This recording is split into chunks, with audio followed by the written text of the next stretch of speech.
ඉතින් ආයුබෝවන් කියලා පිළිගන්නවා අදත් ඔයාලා මගේ YouTube channel එකට. අදත් පෙන්වන්න යන්නේ ලස්සන දෙයක්. ඉතින් බලන්න මේ මල් 10ක් විතර හැදිලා තියෙනවා. ඉතින් මෙතන රතු රෝස අද මම උදේ වෙලා බලනකොට මේක එකපාරටම දැක්කේ මේ හම්බෙන් ලස්සන මල් ටිකක් පිපිලා තියෙනවා. ඉතින් මම හිතුවා වීඩියෝ එකක් කරන්න. කොහොමත් ඉතින් මේක තව උපරිම දවස් 2-3ක් යද්දි මේ මල් ටික ඉතින් නැති වෙලා යනවා අපරාධ ඉතින්. ඒක තමයි දුක.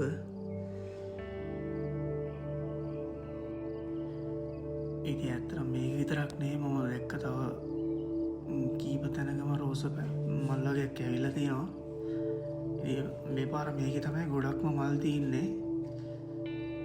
වෙන පාරවල නම් අනිත් පැලවලත් ලස්සනට මල් පිපිලා තියෙනවා.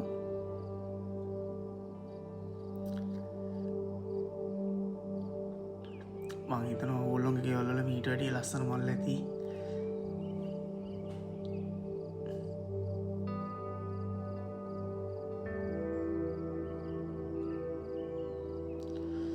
ඒ අතරේ තවත් චූටි පොහොට්ටු තියෙනවා. ඉන්න මේ තවත් මලක් තියෙනවා පෙන්නන්න.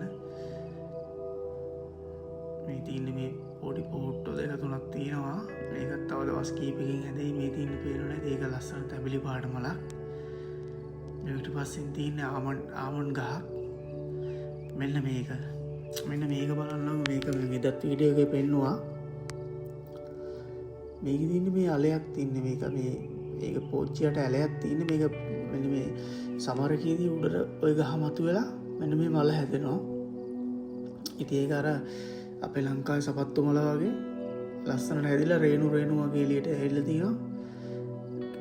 ඒක ළඟ ඇඟේ ගෑවුණොත් ඒක තැඹිලි පාට ගෑවෙනවා ඇඟේ. ඒ වගේ පැලයක් මේක. ඉතින් ඒකත් ලස්සනට මල් හැදී. මේ තින්නේ මේ අනිත් රෝස් පැලයක තවත් මල් වගේක්. මේකක් තියෙනවා. ඒක නම් දැන් පාර වෙලාම ගිහිල්ලා තව දවස් කීපයක් ඇදී අනිත් මල් ටිකටත් ඒක තමයි වෙන්නේ.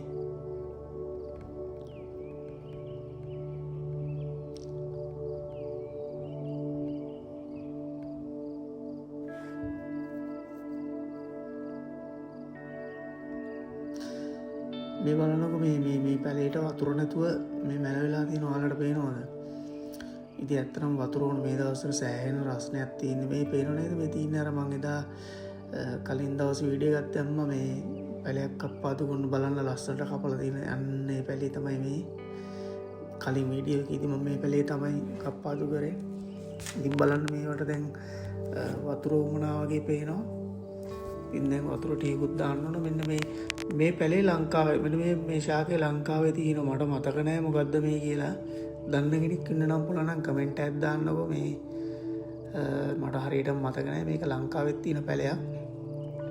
මෙහෙනම් පෝච්චි එක තමයි පැල කරලා තියෙන්නේ. ලංකාවේ තියෙන ඕක පාට කීපයකින් මේ තවත් කප්පාදු කරපු පැලයක්. නමුත් මේක මේ ආයි මේව කරන්න වෙලා තියෙන්නේ. ඔයගොල්ලෝ දන්නවද මේ මොකද්ද තියෙන්නේ කියලා? ඒ තමයි ස්ට්‍රොබෙරි. ඒකත් තව ටික දවසකින් ගෙඩි එවි. මේ තියෙන්නේ රෝස් මරීනෝ. ඔයාලට පුළුවන් මේ වගේ ඕනනම් පැලයක් පැල කරගන්න. ඉතින් කැමරට දානවා. ලංකාවේ නම් මං හිතන්නේ රෝස් මරීනෝ නැහැ.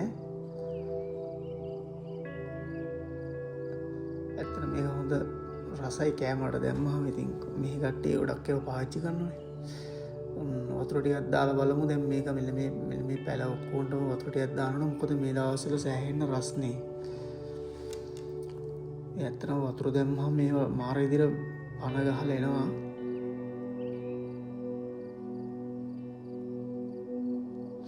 බලන්න මේ තවත් පොහොට්ටුවක්. මේ හැමතැනමදී රෝස තමයි තියෙන්නේ.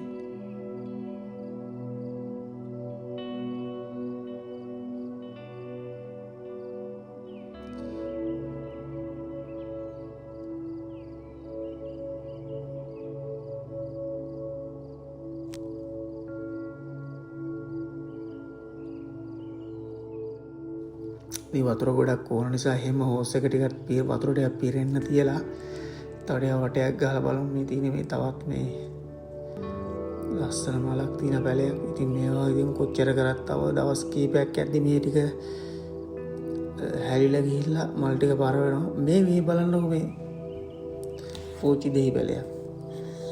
මේක මම කලිනුත් වීඩියෝ එකක පෙන්නලා තියෙනවා. මම මේක අයිත් පෙන්නුවේ මේක පුළුවන් ඕගොල්ලන්ටත් ඉතින් මේ වගේ මේ පෝච්චි දෙහි පැලයක් ඉතින් ගෙදර වගා කරගන්න. පෝච්චි දෙහි හරි නිකන් දෙහි හරි පොඩක් පැලගල්ලා පොඩක් බලන්නකො දවසක ඔයගොල්ලොත් මේ කියන්නේ මේක කෙනෙකුට පොඩ්ඩක් බලන්න පුළුවන්. මේක පෝච්චිය තිබ්බහම මේක ඉතින් යම්කිසි ප්‍රමාණයකට විතරයි වැටෙන්නේ. දැන් අපි පොළොවේ පැල කරොත් ඒක හතර වටේටම විහිදෙනවා කොළ විතරයි. ඉතින් පොඩ්ඩක් පෝච්චි එක දාලා බලන්න. මේ දැන් ඉස්සෙල්ලා මං වතුර දාව පැල දැන් මේ වතුර දැම්මෙන් පස්සේ පොඩ්ඩක් පණ ගහලා ඇවිල්ලා තිනවා. මේ බලන්න මේ කොළත් දැන් ටිකක් පණ ගහලා ඇවිල්ලා තිනවා. නිකන් පැය භාගයට පැයට. ඉතින් විශේෂම දේ තමයි පැලයක් පැල ගන්නවා නම් ඒකට හොඳට වතුර තියෙන්න ඕන. මොකද අපිට වගේම තමයි ඒගොල්ලන්ටත් ජීවත් වෙන්න හොඳටම වතුර තියෙන්න ඕන. ඉතින් මේ වීඩියෝ නරඹුවට ඔයාලට ගොඩක් ස්තුතියි. ගිහිල්ලා එන්න පරිස්සමෙන් ඉන්න.